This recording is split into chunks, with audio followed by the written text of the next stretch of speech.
Ravan.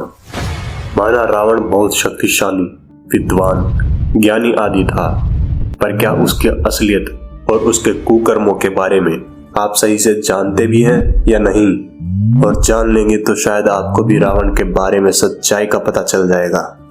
Video को वही देखे जो चीजें सत्य रूप से समझता हो।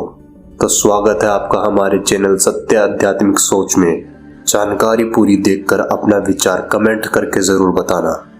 इस बात से तो सभी वाकिफ हैं कि रावण को भगवान शिव का बहुत बड़ा भक्त माना जाता है। कहा जाता है रावण दिन रात शिव की पूजा किया करता था।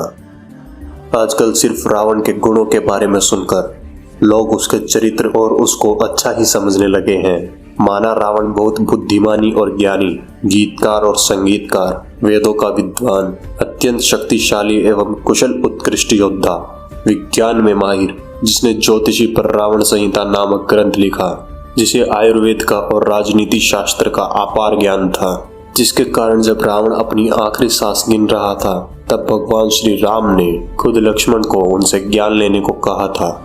सिर्फ ये सब अच्छा ही सुनकर लोग ये भूल जाते हैं कि रावण वो अहंकारी राक्षस था जो आदमखोर था, जो लोगों पर अत्याचार करता था, महिलाओं का अपहरण करता था। ब्रह्मदेव से वरदान पाकर अहंकार के कारण तीनों लोक पर रावण ने अत्याचार किया और सभी ग्रहों के देवताओं को बंधक बना उन्हें अपनी मुट्ठी में कर लिया था।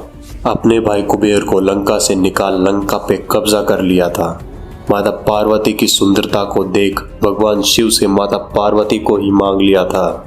वासुकी को पराजित करने के बाद तक्षक नाग की पत्नी से दुराचार किया और उसका अपहरण कर लिया था। माता सीता पर वासना और उनका अपहरण किया और फिर बेशर्मी से माता सीता से अपनी पत्नी बनने के लिए कहा। माता सीता के लगातार मना करने पर उसने उन्हें नाश्ते में खा लेने की भी धमकी दी थी। और अब जो बातें बताऊंगा ये तो रावण द्वारा खुद स्वीकार की गई है। उसके द्वारा पुंजिक स्थला को निर्वस्त्र कर जबरदस्ती भोग किया गया और जब ये बात ब्रह्मदेव को पता चली तब ब्रह्मदेव ने उसे श्राप दिया। उसने विष्णु भक्त वेदवती का उत्पीड़न करने की कोशिश की थी, जिसके कारण वेदवती ने रावण को श्राप दिया और अपना आत्मदाह कर लिया था। उसने अपने भाई कुबेर की पुत्र वधू रंभा, जो कि रावण की भी पुत्र वधू हुई, उसके साथ भी बलात्कार किया था। ये बात मंदोदरी ने भी बताई कि रावण लोगों को आग लगाता था और महिलाओं का अपहरण करता था। अधर्म को महादेव खुद बर्दाश्त नहीं करते, इसलिए जब सारे देवता महादेव के पास गए तब महादेव ने खुद देवों को कहा कि इस अत्याचार और राक्षसों के विनाश का कारण बनने के लिए एक देवी का जन्म होगा।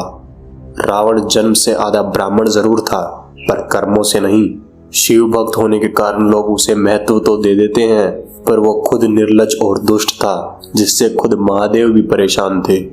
जिसे नंदी ने श्राप दिया था कि तू एक वानर से हार जाएगा, इसलिए हनुमान जी ने रावण की लंका जलाई, अशोक वाटिका को तहस नहस किया और रणभूमि में रावण को बुरी तरह पराजित किया, जो और कोई नहीं बल्कि खुद महादेव के अंश है। आजकल लोग रावण को हीरो और अच्छा बेशक समझ लें, पर रावण वासना के प्रति बिल्कुल समर्पित और एक बलात्कारी था। तर्क देते हैं कि रावण तो अपनी बहन के लिए ईश्वर से लड़ गया था। रावण को जब सुपर्णखा ने बताया कि ऐसे ऐसे लक्ष्मण ने उसकी नाक काट दी है, तो रावण की कोई खास प्रतिक्रिया नहीं थी। सुपर्णखा को पता था कि रावण कामी आदमी है, तो उसने देवी सीता की सुंदरता का वर्णन किया था। तब रावण गया था देवी सीता का हरण करने, ना कि सुपर्णखा के लिए युद्ध करने।